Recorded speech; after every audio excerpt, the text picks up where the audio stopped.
வணக்கம் சார். வணக்கம். சமீபத்தில் ஒரு வீடியோ பார்த்துருப்பீங்க, திருமா அவர்களோட வீடியோ. அவங்க வந்து கேவி குப்பத்தை வந்து திமுக வந்து அவங்களுக்கு கொடுத்ததுக்கு அவங்க வேண்டாம் அப்படின்னு சொல்லிட்டாங்க.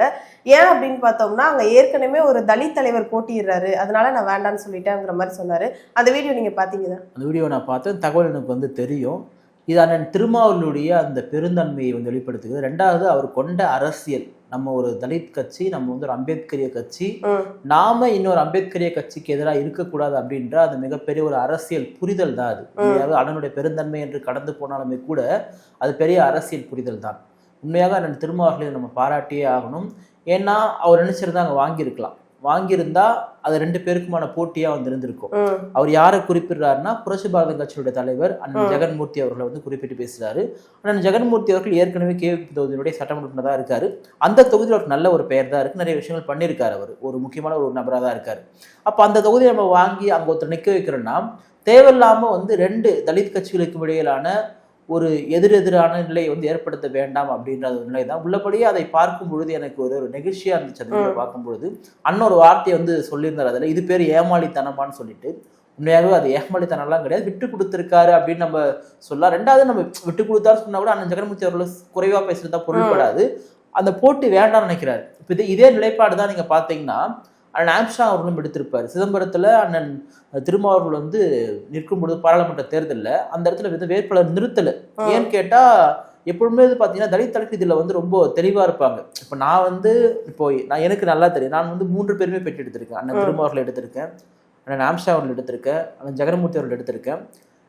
நான் ஜெகன்மூர்த்தி அண்ணன்கிட்டையும் அண்ணன் ஆம்ஸ்ட்ராங் அவர்கிட்டையும் தனிப்பட்ட முறையில் பேசும்பொழுது எப்பொழுதுமே வந்து நமக்குண்டான பிரச்சனைகளை வந்து பொதுவெளியில வந்து பேசக்கூடாது அப்படின்றது சொல்லுவாங்க. இது ஆம்ஸ்ட்ராங் சொல்லியிருக்காங்க, ஜெகன்மூர்த்தி அவர்களுமே சொல்லியிருக்காங்க. சில விமர்சனங்கள் என்பது பொதுவெளிக்கு வரும், ஆனா அதையும் தாண்டி ஒருத்தர் பர்சனலா பேசிக்க கூடாது அப்படின்றது ரொம்ப தெளிவா இருக்காங்க. உள்ளபடியே இது ஒரு மிகச்சிறந்த ஒரு முன்னெடுப்பு தான். ஏன்னா இது வந்து ஏமாளித்தனம் ஆகாது. இப்ப அங்க நிக்கிறாங்கன்னா அதன் ஜெகன்மூர்த்தி அவர்களுக்கான அந்த வெற்றி வாய்ப்புல வந்து அது கை வைக்கிற மாதிரி ஆயிடும். ஸோ அதுல ரொம்ப தெளிவா இருக்காங்க. அதனாலதான் நீங்க பாருங்க, இப்போ அரூரை வந்து அண்ணன் கேட்டிருக்காரு, அவங்க வந்து கொடுக்காம அரக்கோணத்தை தள்ளி விட்டாங்க. இப்ப அரக்கோணத்துல அதுக்கான வெற்றி வாய்ப்பு இருக்கான்னு கேட்டா, எனக்கு பக்கத்து தொகுதி அது மிகப்பெரிய ஒரு இழுபறியை தான் சந்திக்கும். ஏன்னா அங்க நிற்கக்கூடிய ரவி அவர்களும் பாத்தீங்கன்னா அதே லோக்கல் ஏரியா தான். அவர் வந்து பக்கத்து கிராமம் தான், அருகில் பாடி அவரு. ஸோ இது மாதிரி பல சமூக காரணங்கள்லாம் இருக்கு. உள்ளபடியே அந்த வீடியோ பார்க்கும்போது எனக்கு நெகிழ்ச்சியா இருந்தது. கடலூர்ல வந்து அந்த கூட்டத்தில் திரும்ப அவங்க பேசும்போது எல்லா தலைவர்களையுமே ஒரு தலைவர்களை சொன்னாங்க. அப்ப எல்லாருமே மரியாதை கொடுத்து எழும்பி நின்றாங்க. ஆனா பிரேமலதா அவர்கள் பேரை சொல்லும் போது மட்டும் பிரேமலதா அவர்கள் வந்து உட்காந்துக்கிட்டே ஒரு மாதிரி சிரிச்சாங்களே, அதை நீங்க பாத்தீங்களா? அதாவது அவங்களுடைய அந்த திமிர்த்தனம் தான் அது. நான் என்ன சொல்றேன், அண்ணன் திருமா எவ்வளவு பெரிய தலைவர், தமிழ்நாட்டில் இன்றைக்கு மிக முக்கியமான ஒரு தலைவர், ஒரு பெரும் தலைவர். பெரும் தலைவர்னா ஒரு வயது மட்டும் கிடையாது, அவருடைய அனுபவம் இருக்குது. 29 வயசுல ஒரு கட்சியோட தலைவர் ஆயிட்டாரு. அப்ப அந்த அளவுக்கு உழைத்த ஒரு தலைவர். நீங்கெல்லாம் வந்து சொகுசா வந்து உட்காந்துக்கிட்டு விஜயகாந்த் என்கின்ற ஒரு நபருடைய முகத்தின் கீழாக இருக்கக்கூடியவங்க தான். நீங்க எப்படி திமுகவுக்கு வந்தீங்க, உங்களுக்கு என்னென்ன வந்து கொடுத்தாங்க, மறைமுகமா என்ன கொடுக்கப்பட்டுச்சு, திரைமறையில் நீங்க என்ன பேசுறீங்க எல்லாருக்குமே தெரியும், ஊருக்கே தெரிஞ்ச விஷயம். ஆனா ஒரு கூட்டணி கட்சின்ற முறையில உங்க பேரை சொல்றாரு, நீங்களாம் எழுதுனா குறைஞ்சு போயிடுவீங்களா? அதுக்கு முன்னாடியே ஒரு முறை வந்து இவங்களுடைய பேரை வந்து நான் திரும்ப மென்ஷன் பண்றாரு. ஒரு மாதிரி எகத்தாளமா சிரிக்கிறாங்க, மறுபடியும் நிக்கிறாங்க, இவ்வளவு இருமாப்பா உட்காடுறாங்க. இது வந்து இவ்வளோ இருமாப்பு என்பது கூடாது. தேமுதிகலாம் எங்கேயுமே ஓட்டு கிடையாது. உங்களுக்கு ஓட்டு போகணும்னு நினைக்கக்கூடிய விசிகாவை சார்ந்தவங்க கூட இதை பார்த்தாலும் ஓட்டு போட மாட்டாங்க. இவ்வளவு திமிர்த்தனம் வந்து கூடாது. என்ன உங்களுக்கு, அவர் உங்களோட வயதுல திரும்பி பெரியவர், நீங்க ஏதோ வந்து சின்ன பசங்க இப்போ சொல்றாங்களே, இப்போ உதயநிதி சொன்னார்னா நம்ம உட்கார்ந்து இருப்பாங்களா? எது நினைக்க மாட்டீங்க நீங்க. அது என்ன ஒரு மனநிலை, ரொம்ப மோசமானது. இப்போ நிறைய பேர் வந்து இதை திருமாவர்களுக்கு வந்து இவங்க ஒரு அவமதிப்பு ஏற்படுத்துறாங்கன்னு தான் சொல்றாங்க. இது என்னை பொறுத்த வரைக்கும் நீங்க அப்படித்தானே பண்ணிருக்கீங்க. நீங்க இப்போ நம்ம என்ன சொல்றோம்னா, அண்ணன் திருமாவர்களை யார் சிறுமைப்படுத்தினாலுமே அதை நம்ம வந்து பொறுமையா கடந்து போக முடியாது. நான் முதல்ல கடந்து போக மாட்டேன். ஏன்னா அவர் இந்த தமிழ் சமூகத்தில் மிக முக்கியமான ஒரு தலைவர். இப்ப நம்ம வந்து சில விமர்சனங்கள் வைக்கிறதுனால என்னையுமே சில பேர் விமர்சனங்களாக விமர்சிப்பாங்க. ஆனா அதை நான் பெருசா பொருட்படுத்த மாட்டேன். அவங்க என்னுடைய சகோதரர்கள் தான். அவங்க வந்து புரிதலற்ற முறையில வந்து பேசுறாங்கிறதுக்காக நான் விமர்சிக்க முடியாது. நான் எப்பொழுதுமே அண்ணன் திருமாவிற்கான ஒரு குரலாக இருப்பேன். எனக்கு அதெல்லாம் மாற்றுக்கிறதே கிடையாது. நம்ம வைக்கிற விமர்சனம் என்பது திமுகவில் அவர் இருப்பதற்காகவும், சில திமுக ஏன் இப்படி பண்ணுது, அவருக்கு விசிகாக்கே இப்படி பண்ணுதுதான் நம்முடைய கேள்வியா இருக்கு. நம்ம வந்து விசிகாக்காக எதிராகவோ இல்லை அண்ணன் திருமாவிற்கு எதிராகவோ என் வாழ்நாளில் பேசியது கிடையாது, நான் பேசவும் மாட்டேன். ஏன்னா விமர்சனம் என்பது வேற, ஒரு கட்சியை எதிர்க்கிறது என்பது வேற. இப்போ இந்த விசிகா கட்சியில ஷானவாஸ் அவர்கள் குறித்து பேசும் பொழுது ஷானவாஸ் என்கிற நபரை குறித்து தான் பேசுறோம், விசிகா கட்சியே இப்படிதான் அப்படின்னு பேசல. ஆனா ஷானவாஸ் அவர்களை குறித்து பேசினாலும் என்ன பண்ணிட்டாங்க, ஒட்டுமொத்த இஸ்லாமியர்களுக்கு எதிராக பேசுறாங்க. அது எப்படி பொருள்படும்? இப்போ அதே கட்சியில வந்து அப்துல் ரஹ்மான் பத்தி பேசும்பொழுது அவர் பேசின வார்த்தை தேரான்றதை நம்ம சொல்றோம், அதுக்கப்புறம் அதை ஒட்டி வெட்டி வந்து என்னவோ சொல்லிட்டு சொல்றாங்க. அப்ப நபர்கள் குறித்து தான். ஆனா நான் இன்னைக்கும் சொல்றேன், விசிகா என்கின்ற கட்சி 8 தொகுதியுமே வெற்றி பெற வேண்டும் என்று விரும்பக்கூடிய நபர். அது எப்படிங்க இந்த மாதிரி வேட்பாளர்? எத்தனையோ திமுக கட்சியில, அதிமுக கட்சியில, இன்னும் பல கட்சியில ஊழல் பண்றவன், கொலையில் சம்மந்தப்பட்டவன், அதுக்கப்புறம் வந்து அரசு நிலத்தை வந்து பட்டா போட்டு இருக்கக்கூடிய இந்த அயோக்கியவான்கள்லாம் சட்டமன்றத்துக்குள்ள போகும் பொழுது இவங்கெல்லாம் வந்து போக வேண்டாம்னு நினைக்கிறது சரியான முறை கிடையாது. சில விமர்சனங்கள் இருந்தாலுமே கூட விசிகாவை சார்ந்த 8 பேருமே வெற்றி பெறணும் என்று விரும்பக்கூடிய ஒரு நபர் தான் நான். ஆனா நம்ம வைக்கக்கூடிய விமர்சனம் வந்து அன்றைய சூழல் அவங்க எடுக்கக்கூடிய நிலைப்பாடு தான். அப்ப அதை விமர்சிக்கவே கூடாதுன்னா நம்ம சொல்லக்கூடாது இல்லையா? நான் ஒரு ஜனநாயக பரவல் விமர்சிக்கிறேன், மற்றவங்கள மாதிரி திருமாவளவன் வந்து ரொம்ப மோசமான முறையில் விசிகா கட்சி மோசமான முறையில் விமர்சனம் பண்றது இல்லையே. இப்போ விசிகா கட்சியும் நான் திரும்ப விமர்சனம் பண்றது 2 வகை இருக்கு. ஒண்ணு ஜனநாயக முறையில நீங்க விமர்சனம் பண்றது வேற, அவரை ஒருமையில பேசுறது. விசிகா கட்சி இப்படிதான் பேசுறதுலாம் ஒரு சாதியம். என்னை பொறுத்த வரைக்கும் அண்ணன் திருமாவளவனை நீங்க வந்து விமர்சனம் பண்றீங்களா, பண்ணுங்க, அது உங்க விருப்பம், யாரும் பண்ணாதீங்களாம் சொல்ல. ஆனா சில பேர் வந்து அவனுக்கு ஒரு கேஸ்ட் புத்திரி விமர்சனம் பண்ணுவான், இவங்க இப்படிதான் அப்படின்னு சொல்லிட்டு. அந்த நிலைப்பாடு ரொம்ப தப்பு. நான் இன்னொரு விஷயம் ஓப்பனா உடச்சு சொல்றேன் உங்ககிட்ட. அண்ணன் திருமாவளவனுடைய கார் வந்து ஹைகோர்ட் போகும்பொழுது ஒரு வழக்கறிஞர் வந்து இடிச்சிட்டாங்க, இவர் தாக்க வந்தாங்க, அவருக்கு விமர்சனம் வந்துச்சுல்ல. அப்போ நான் முழுக்க அண்ணன் திருமாவியருடைய ஆதரவுக்குள்ளா நின்னேன்.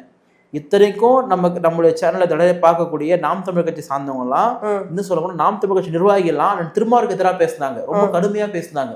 ஆனா நான் அண்ணன் திருமாவிற்கு ஆதரவாக பேசுனது மட்டும் இல்லாம வழக்கறிஞர்கள் நடத்திய அந்த போராட்டத்தில் அண்ணன் திருமாவிற்கு ஆதரவாக போய் கலந்துகிட்டேன். ஒரு வழக்கறிஞராக என்னுடைய பங்களிப்பை நான் செய்திருக்கேன். ஏன்னு கேட்டா அண்ணன் திருமாவிடம் உங்களுக்கு பிரச்சனை பண்ணணும் அப்படின்ற ஒரு எண்ணம் ஏற்படுவதே பாத்தீங்கன்னா ஒரு மோசமான ஒரு புத்தி. இடிச்சாங்க, போனாங்க, வந்தாங்க தாண்டி பிரச்சனை கடைசியில் என்னவா மாறிச்சு, அந்த நபருக்கு ஆதரவா ஒரு சாதி சங்கம் வந்து நிக்குது, அந்த நபருக்கு ஆதரவா இந்துத்துவ கும்பல் வந்து நிக்குது. அப்ப நான் அண்ணன் திருமாவிற்கு ஆதரவா தான் நிப்பேன். நான் அன்னைக்கு வந்து அண்ணன் திருமாவிற்கு ஆதரவா நின்னப்போ என்ன எல்லாரும் வந்து பயங்கரமா புகழ்ந்து பேசினேன். சரி, நம்ம புகழ்ச்சிக்காக சொல்லலை, நான் என்ன சொல்றேன், அண்ணன் திருமாவிற்கு ஆதரவு தான், அதுல ஒரு நாளும் மாற்று கருத்து கிடையாது. விசிகாவிற்கு ஆதரவு தான், ஒரு நாளும் மாற்று கருத்து கிடையாது. பட் விமர்சனங்களை ஜனநாயக ரீதியா வைக்கிறோம். அதே சில பேர் புரிஞ்சுக்காம நம்ம மேல வந்து சில விஷயங்கள்லாம் பேசுறாங்க. பட் அவங்க சகோதரர்கள் தான், அதுக்காக வந்து சொந்த சகோதரர்களை நான் பகைத்து கொள்ள முடியாது இல்லையா? ஸோ அதனால கடந்து போக வேண்டியதுதான். இப்ப பேசும்போது நீங்க தான் சொன்னீங்க பிரேமலதா அவர்கள் வந்து திரைமறையில எவ்வளவோ வாங்கியிருக்காங்க அப்படிங்கிற மாதிரி சொன்னீங்க. அப்படி என்னதான் அப்படி வாங்கியிருக்காங்க? யாருக்குமே தெரியாதால நீ தெரியாத மாதிரி கேட்குறீங்களான்னு தெரியல. கிட்டத்தட்ட அவங்க வந்து ஒரு 300 கோடி கிட்ட கேட்டாங்க அப்படின்றத எல்லாரும் சொல்றாங்க. நான் புதுசா சொல்ல, நீங்க வழக்கு போடுறதுதான் எல்லாரும் பேரும் வழக்கு போடுது, சரிங்களா? எனக்கு அவங்க பணம் வாங்காமலாம் கூட்டணிக்கு வந்திருக்க மாட்டாங்க, பணம் எல்லாம் வாங்கி கூட தான் வந்திருப்பாங்க.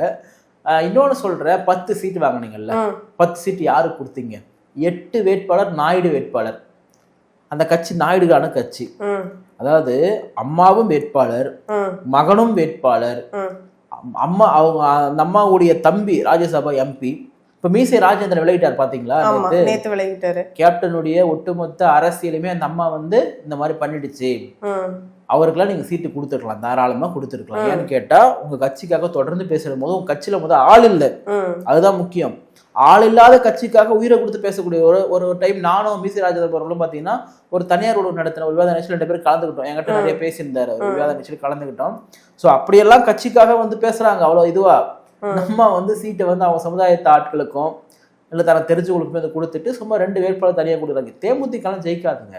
தேமுதிகலாம் ஏன் ஜெயிக்காதுன்னா, நான் தான் சொன்னேன் இல்லையா, இப்போ வந்து விசிகா சார்ந்த அண்ணன் திருமாவர்களை பேர் சொல்லும்போது நீ அவமதிக்கிறேன்னா இதை பார்க்கக்கூடிய விசிகா ஓட்டு போடுவாங்களா? 2வது ஓட்டு போடக்கூடிய பெரும்பான்மை சமுதாயமே அவங்க தான்.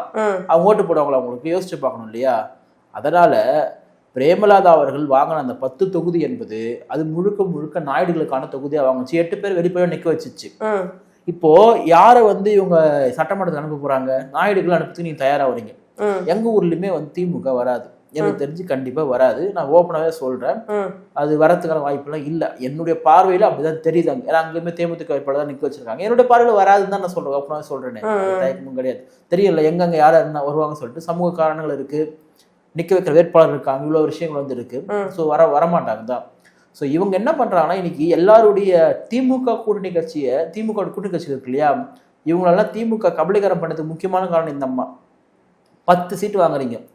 10 சீட்டு வாங்கினா செலவு பண்ணுறது உங்களுக்கு காசு இருக்கு, அதுவும் கிடையாது. அதுவும் திமுக வந்து உங்களுக்கு எல்லாரோட உங்களுக்கு அதிகமாக கொடுக்குது, ராஜ்யசபா கொடுக்குது. யாரோ ஸ்டாலின் அவர்கள்கிட்ட போயிட்டு நம்ப வச்சுக்கிறாங்க, இவங்க வந்தா நீங்க ஜெயிச்சிருவீங்க. ஏன்னா அதாவது ஒரு சாதாரணமா நீங்க சொல்ல உங்க ஊர்ல தேமுதிக ஓட்டு இருக்கா? இல்ல, எங்க ஊர்லயும் இல்லை. நீங்க வந்து வேற பகுதியிலிருந்து வரீங்க, நான் வேற பகுதியிலிருந்து வரேன், 2 இடத்துல ஓட்டு வந்து கிடையாது. இதே தான் எல்லா ஊர்லயும். இந்த இவருக்குள்ள இருக்க அந்த ஸ்ட்ராட்டஜி வந்து சொல்லக்கூடியவங்க, புள்ளி விவரங்களை கண்காணிக்கக்கூடியவங்கலாம் இதெல்லாம் விட்டு சொல்லாம விட்டாங்களான்ட்டு தெரியல. இவங்க வந்து ஒரு முழுக்க ஒரு தெலுங்கு லாபி, நாயுடு லாபி வந்து பண்றாங்க இந்த அம்மா. ஸோ அப்படி வந்து லாபி பண்ணி வந்து உள்ள வந்தவங்க தான். ரெண்டாவது அவங்களுக்குமே இருக்கும் இல்லையா, ஆயிரம் தான் தான் ஆடாவிட்டாலும் தன் சதை ஆடுன்னு சொல்லுவாங்க இல்லையா, அந்த மாதிரி அவருக்கும் ஆடி இருக்கு போல இருக்குது. ஒரு மொழிப்பற்றா என்னன்னு தெரியல நமக்கு. ஸோ வேஸ்டா தண்டமா திமுக கூட்டணி. எனக்கு தெரிஞ்சு திமுக வந்து பெரும்பான்மையா, திமுகவுடைய சின்னம் இருக்கு இல்லையா, உதயசூரியன், அந்த உதயசூரியன் பெரும்பான்மையா வெற்றி பெறக்கூடாதுன்னு நினைக்கக்கூடிய நபர் நான். எனக்கு எந்த தயக்கமும் கிடையாது. ஏன்னு கேட்டா நீங்க 5 வருஷம் என்னத்தை பண்ணிருக்கீங்கன்றதை நாங்க பார்த்துருக்கோம். அதுக்காக வந்து அதிமுக வரணுமா அப்படிலாம் சொல்ல வரல. மாற்றாக்குறாங்க. நீ சீமானனுக்கு ஓட்டு போடுறதுனா ஓட்டு போடு, அண்ணன் விஜய்க்கு ஓட்டு போடுறதுனா ஓட்டு போடு. விஜய் அண்ணன் சொன்னார் உங்களுக்காக எல்லாத்தையும் விட்டு வந்தேன்னா நான் என் கூட வச்சே வந்து என்ன பண்றாங்க, அவங்களுடைய மனைவியுடைய வாழ்க்கை தான் குறிப்பிடறான்னு தெரியல எனக்கு. அப்படிதான் சொல்ல வர, அப்படிதான் புரிஞ்சுக்க முடியுது எனக்கு. கிட்டத்தட்ட அப்படிதான் புரிஞ்சுக்க முடியுது. ஸோ இதெல்லாம் விட்டு வந்துடுறாரு அண்ணன் சீமானன். அந்த வயசுல 59 வயசுலயும் வெயில்ல நின்று மக்களுக்காக தொடர்ந்து பேசுறாரு. யாருக்கு ஓட்டு போனன்றதை நீங்க முடிவு பண்ணீங்க. திமுக கூட்டணி பெருத்த சேதாரம் வந்து அமைவதற்கு இந்த அம்மா வந்து ஒரு முக்கிய காரணியா இருப்பாங்க, மூல காரணியா வந்திருப்பாங்க. இப்போ விசிகாவை இவங்க மட்டும் தான் இந்த மாதிரி பண்றாங்கன்னு கேட்டா, விசிகாவினுடைய திருமாவுடைய பெயரையோ இல்லை அந்த கட்சியினுடைய கொடியோ பல திமுக வேட்பாளர்கள் பயன்படுத்துறது கிடையாது. ஸோ இதுவே ஒரு நவீன அரசியல் தீண்டாமை தானே. இதுதான் நம்ம விமர்சிக்கிறோம். நம்ம விமர்சனம் என்பது திமுக இவர்களுக்கு பண்ணக்கூடியது. அதாவது கேப்டன் ஆசி பெற்றவர், கேப்டன்லாம் எங்கேயுமே யாருமே இல்லை. கிட்டத்தட்ட சிபிஎம் சிபி பேர் கூட எழுதுறாங்க, இவருடைய பேர் எழுத மாட்டுறாங்க. அப்போ இதை சுட்டி காட்டணும் வேணாவா? அப்போ அதுதான் நம்ம சுட்டி காட்டுறோம். ஸோ அதனால பிரேமலதா அவர்களுடைய அந்த ஒரு ஆணவ போக்கு இருக்கு இல்லையா, அது நிச்சயமா அவங்களுக்கான கட்சியின் அழிவை தான் கொடுக்கும். ஆல்ரெடி கட்சி அழிஞ்சு போச்சு, ஓட்டு போடுறதுக்கு யாரும் ஓட்டு போட மாட்டாங்க. ரெண்டாவது நான் இன்னொன்று சொல்ல மறந்துட்டேன். இப்போ விசிகாக்கு இந்த காரணம் இருக்கு இல்லையா, நம்ம தலைவருடைய பேர் சொல்றப்ப இந்த அம்மா இவ்வளவு இருமாப்பா உட்காந்துட்டு இருக்காங்களே சொல்லிட்டு, திமுகவுக்கு என்ன காரணம்னு கேட்டா வேலை செய்யறதுக்கு தேமுதிக ஆள் கிடையாது. இப்போ தேமுதிக 10 இடத்துல நிக்கிறீங்க, 10 இடத்துல வேலை செய்யறதுக்காவது உங்கள்கிட்ட ஆள் இருக்கணும் இல்லையா? அப்போ என்ன நினைப்பான் திமுக காரன், என்னடா என் தலைவனே துட்டு தரணும், நாங்களே வந்து வேலை செய்யணும், எல்லாத்தையும் நாங்களே பண்ணுறது உங்களுக்கு ஏன் நாங்கள் பண்ணணும் அப்படின்னு சொல்லிட்டு கேட்பாங்க.